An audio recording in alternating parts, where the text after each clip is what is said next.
Hello everyone, this side Pankhuri from Bells. तो आज हम डिस्कस करने जा रहे हैं कि कितने टाइप्स ऑफ क्वेश्चंस आते हैं हमारे रीडिंग मॉड्यूल के अंदर। आज मैं हर एक टाइप डिस्कस करूंगी अलोंग विद द पिक्चर्स। आपको स्क्रीन पे पिक्चर्स भी शो होंगी एंड मैं डिस्कस भी करूंगी कि ये चीजें होती क्या है। पहले हम बात करते हैं लिस्ट सिलेक्शन के ऊपर। लिस्ट सिलेक्शन क्या होता है कि आपके पास ना 10-12 लिस्ट दी होती है, 10-12 लाइंस दी होती है, A B C D E F G, जैसे पैसेज में या पिक्चर में आप देख रहे हो, आपको वो दिखेंगी लिस्ट। उसमें से ना क्वेश्चन निकलता है। For example, what happened in 1984। 1984 में क्या हुआ, उन्होंने ना कोई 10 को लाइंस दे देनी है आपको और आपने सिलेक्ट करना है कि इनमें से कौन कौन सी चीज हुई थी। अब वो डिपेंड करता है वो आपको कितने कहते हैं, चूज 4, चूज 5, चूज 2, वो डिपेंड करता है एग्जामिनर के ऊपर। उन्होंने क्वेश्चन दे देना है और साधना को लिस्ट प्रोवाइड कर देनी है कि आपने इन क्वेश्चन के मुताबिक कौन कौन सी चीज हुई थी, कौन कौन सी चीज है या कौन कौन सी चीज अकर होगी, वो डिपेंड करता है क्वेश्चन के ऊपर। Moving towards next, that is true false not given. True false not given क्या होता है, कोई स्टेटमेंट जो उन्होंने क्वेश्चन दिया है अगर वो बिल्कुल सेम है, एग्जैक्टली सेम पैसेज में दिया हुआ है, मैं वर्ड्स की नहीं बात करी, मैं मीनिंग की बात करी हूं, जो क्वेश्चन में दिया हुआ वही सेम मतलब आपके पैसेज में भी दिया हुआ है, answer will be true. False, वहां पे लिखा हुआ there are 10 boys playing in the playground, आपके पैसेज में लिखा हुआ there are 9 boys playing in the playground, तो ऑपोजिट हो गया, वहां पे 10 है, यहाँ पे 9 है, तो आंसर विल बी फॉल्स। यही बात ही ना करूंगी 10 है, 9 है, 11 है, कोई भी बात नहीं करनी कि 10 बॉयज है, 11 बॉयज, कोई बात नहीं की हुई, just playing in the ground लिखा हुआ है, तो answer will B not given.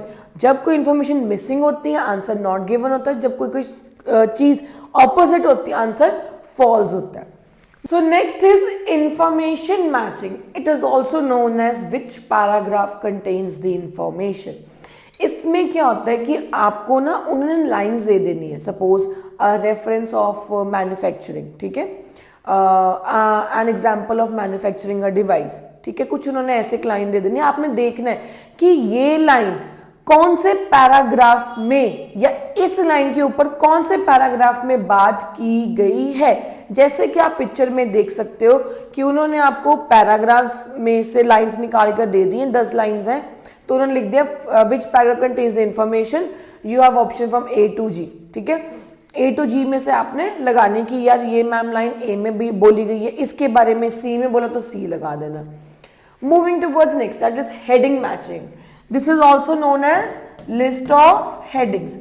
List of headings क्या होता है, जैसे कि आप पिक्चर में देख सकते हो कि हमारे पास उन्होंने लिस्ट दी हुई है 1, 2, 3 एंड सो ऑन, ठीक है। अब वो कह रहे हैं कि आपके पास ऑप्शंस भी हैं, पैराग्राफ ए, बी, सी, डी। आपने देखना है कि पैराग्राफ ए की इनमें से कौन सी हेडिंग हो सकती है। सपोज आपको लग रहा है मैम पैराग्राफ ए की सेकंड जो ऑप्शन है वो बेस्ट है, तो आपने ए के आगे सेकंड लगा देना है, ठीक है। आपको लग रहा है मैम डी में सबसे बेस्ट ऑप्शन है थर्ड, तो आपने 3 लगा देना है। ये वाली होती है कि आपको ना लिस्ट ऑफ हेडिंग्स क्या होती है, आपको हेडिंग्स दी होती है ऑलरेडी, आपने बस देखना है कि ये हेडिंग कौन से पैराग्राफ के साथ सुटेबल है। क्लियर है। नेक्स्ट आता है फीचर्स मैचिंग।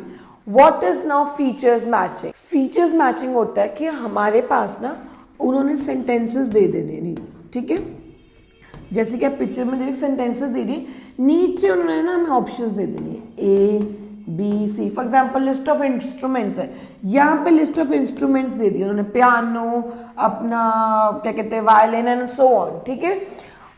वैसे उन्होंने ऊपर सेंटेंसेस भी लिखे होंगे, सपोज दिस इंस्ट्रूमेंट्स या this particular thing requires strings, तो स्ट्रिंग्स किस में होंगी, पियानो और वायलिन में से, ऑब्वियसली वायलिन, तो अपने वायलिन आंसर या ए आंसर लिख कर आ जाना है। This is how your features matching is, कि उन्होंने ऊपर ऑलरेडी लाइंस दी होंगी, आपने बस मैच करना नीचे गिवन ऑप्शंस में से कि मैम ये चीज ना इसके बारे में कही गई है, तो आपने मैच कर देनी है, ठीक है।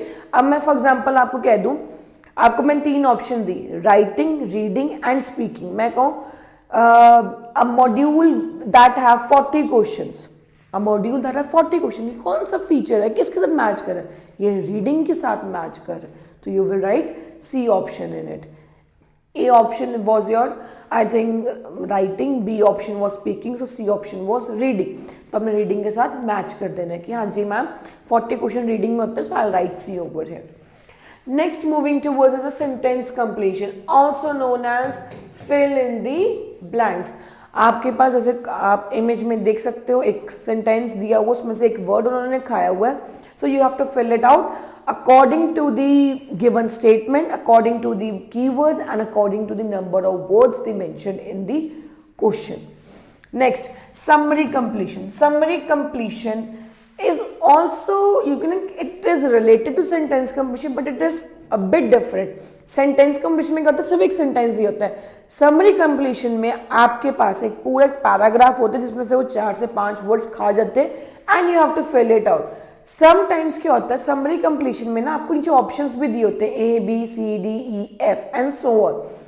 तो जो आपको लगता है कि मैम पैराग्राफ के अकॉर्डिंग ये आंसर होना चाहिए, तो जो आपको लगता है कि मैम सपोज आंसर आपने लिखा, for example I am taking, ma'am मेरे अकॉर्डिंग ना यहाँ पे इलस्ट्रेट आना चाहिए, आपके अकॉर्डिंग आपने को पता चल गया कि इलस्ट्रेट यहाँ पर आना चाहिए. अब इलस्ट्रेट नहीं आप वहां पर जाके लगा सकते जब आपके पास ऑलरेडी नीचे उन्होंने वर्ड्स दिए हो जो आपको यूज करने समरी कंप्लीशन में. इन दैट केस आपको क्या करना है, आपने इलस्ट्रेट निकालना, अब आपने इलस्ट्रेट के सिनोनिम्स ढूंढने, सबसे बेस्ट सिनोनिम कौन सा है. फॉर एग्जाम्पल वहां पे ऑलरेडी डिपिक्ट दिया हुआ है ऑप्शन में, जो आपको नीचे ऑप्शन दी हुई है समरी कंप्लीशन क्वेश्चन के नीचे, आपके अकॉर्डिंग आंसर इलस्ट्रेट था, नीचे ऑप्शन डिपिक्ट दिए, तो illustrate and depict are similar, तो आप वहां पे क्या लिख कर आ सकते हो, डिपिक्ट, या अगर उन्होंने पहले उससे आंसर दिया हुआ है, फॉर एग्जांपल उन्होंने वो दिया हुआ आपको characters A B C D E F और वो E ऑप्शन में डिपिक्ट्स लिखा हो, तो आप अपना आंसर क्या लिख कर आओगे E, जैसे कि आप एक इमेज में देख सकते हो नीचे. नेक्स्ट आता है short answer question.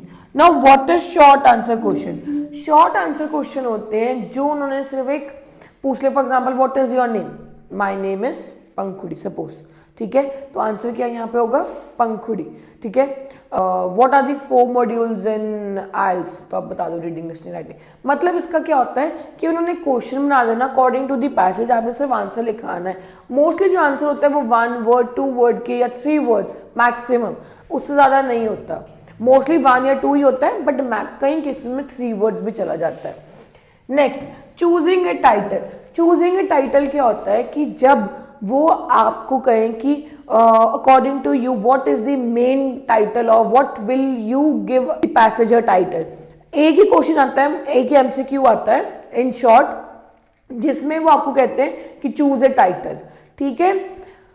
Mostly answer B होता है बट आई स्टिल रिकमेंड कि आप एक बार पूरा पैसेज पढ़ो, आप ध्यान से देखो कि अकॉर्डिंग टू द पैसेज का आंसर क्या होना चाहिए. नीचे 4 ऑप्शन होती है, आपने एक सिलेक्ट कर लेनी है. कभी कभार very rare in some readings I have also seen कि उन्होंने दिया नहीं होता title options, you just have to frame it yourself, ठीक है, but it is very rare. I think I have only seen 1 or 2 reading and I think that is inappropriate. जो mostly Cambridge की रीडिंग्स में मैंने देखा है वो होता है कि आपको ऑप्शंस दी होती हैं, आपने उसमें टिक आउट करना होता है. नेक्स्ट आता है flow chart, diagram and table completion. Flow chart, diagram and table completion क्या होता है कि आपको ना उन्होंने एक डायग्राम बनाया होता है, ठीक है, आपको पूछा होता है कि इस पार्ट को क्या कहते हैं, इस पार्ट को क्या कहते हैं एंड सो ऑन. नेक्स्ट आता है मैचिंग सेंटेंस एंडिंग. जैसे कहा था लिस्ट ऑफ हेडिंग्स, उसमें लिस्ट दी होती है and you have to just match with the paragraph. Matching sentence endings क्या होती है कि आपको हाफ सेंटेंस दिया होगा इधर, ठीक है, और लिस्ट नीचे दी होगी कि इनकी एंडिंग्स क्या हो सकती है. आपको लगता है मैम सेकेंड वाले क्वेश्चन की ना ये वाली एंडिंग हो सकती है, ठीक है, सो सपोज ये ए है, बी है, सी है, डी है, ई है, तो आप इस वाले क्वेश्चन का आंसर आप लगा दोगे ई. क्लियर है. ऐसे सपोज आपको 4th क्वेश्चन है, इसको आपको लग रहा है मैम इसकी ऑप्शन है सी बेस्ट हो रही है, एंडिंग सी बेस्ट है, तो आप 4th का लगा दोगे आंसर सी. ये डिपेंड करता है जो आप पैसेज में पढ़ते हो. आपने हाफ पढ़ा, आप देखो ये कीवर्ड्स कहाँ पे मैच कर रहे हो, फिर उस लाइन को पढ़ो, फिर जो लाइन आपने पढ़ ली फिर देखो उसमें से कौन सा बेस्ट लाइन सूटेबल है एंडिंग के लिए, फिर आपने वो चूज कर आना है। Okay, I think I missed one type and that is MCQs. या एमसीक्यूज, एमसीक्यूज क्या होते हैं, क्वेश्चन दिया होता है, नीचे 4 उन्होंने ऑप्शन दे देनी है, whatever the question is according to the question आपने 4 ऑप्शन में से कोई एक सिलेक्ट कर देनी है, that will be your answer. Sometimes MCQs single आते हैं, डबल आते हैं, तो वो डिपेंड करता है क्वेश्चन के ऊपर। So MCQs is read the question, mark the keywords and according to the marked keywords you have to find your answer from the given 4 options as you can see in the picture. So I hope all the types are clear to you. अगर आपको कोई type में doubt है या आपको लगता है कि मैम मेरे को लिस्ट ऑफ हेडिंग से प्रॉब्लम है, मेरे को अपना सेंटेंस कंप्लीशन में दिक्कत है, तो you can always message me और you can always comment, I will be happy to help you out. Don't worry कि बच्चों को लगता है कि रीडिंग बहुत डिफिकल्ट है, no it's not difficult, just कि आपको सही टेक्निक्स नहीं पता, आपको प्रॉपर अंडरस्टैंडिंग नहीं है, कई वोकैबुलरी वर्ड्स है जो आपको डिस्टर्ब कर रहे हैं। मैं कॉमन वोकैबुलरी वर्ड्स की बात कर रही हूँ, मैं ये नहीं कि बहुत भारी भारी, common vocabulary, for example ancient, essential, कई बच्चों को ये इनका मतलब भी नहीं पता होता। सो फॉर दोज इनको नहीं पता, आई रिकमेंड कि एक बार अपनी वोकैबुलरी थोड़ी बिल्ड कर लें कि वो आपको आगे जाने में हेल्प आए। अब आप कभी रीडिंग करते हो, मोस्टली मैंने देखा स्टूडेंट जिनको वोकैबुलरी वर्ड्स नहीं आते वो छोड़ देते हैं, इट्स ओके, कोई बात नहीं कोई बात नहीं कोई बात नहीं। To some extent it is okay, क्योंकि आपको पैसेज के आसपास जो उस वर्ड के आसपास वर्ड्स से पता चल जाता है क्या है, बट कई वर्ड्स होते हैं जिनका मतलब पता होना जरूरी है, that you can even use in your writing and speaking module. So for that I suggest कि आप एक कॉपी लगा लो, वर्ड्स लिखो, उसका मतलब लिखो, रीड इट वंस और ट्वाइस अ वीक, कि आपको आपकी वोकैबुलरी भी बिल्ड हो जाए, आपको रीडिंग करने में आसानी भी हो जाए, एंड आपकी राइटिंग और स्पीकिंग में भी आप वो वर्ड्स यूज कर सकते हो। So it is a game changer for those who are planning to score 7 और higher bands in your IELTS module. Next thing, जब भी हमें रीडिंग करनी है ना, पहले ये सोच के रीडिंग करनी, हाय क्या है रीडिंग करनी पड़नी, क्यों बहुत डिफिकल्ट है, ये तो मॉड्यूल होना ही नहीं चाहिए, इनके तो फ्री में नंबर बांटने चाहिए। सो नो प्लीज ऐसे मत करना, रीडिंग अच्छी है, फ्रेश माइंड से सोचना कि मैंने अच्छे से रीडिंग करनी है, और रीडिंग में पहले आपने ए टाइप्स क्वेश्चन सॉल्व करने according to me. A type करोगे थोड़ा कॉन्फिडेंस बिल्ड होगा, पता भी चलेगा कि हाँ कि ma'am now I am okay with the reading, मेरे को पता है कि ए टाइप्स मेरे सही है। Then move towards your B type question. Again A type क्या होता है, जो क्रोनोलॉजिकल ऑर्डर में आते हैं, बी टाइप होते हैं जो क्रोनोलॉजिकल ऑर्डर में नहीं होते हैं। जिनको नहीं पता वो मैं प्रीवियस वीडियो जाके देख लें, उसमें already A and B type question explained है, क्लियर है। So that's all for your types today. हम मिलते हैं नेक्स्ट वीडियो में। इसके बाद जो भी वीडियोस आएंगी वो हर एक टाइप के ऊपर आएंगी, हर एक टाइप की स्ट्रैटेजीज कौन सी है, कैसे उसको करना है, उसके ऊपर वीडियोस आएंगी। Bells Overseas, the sound of your future.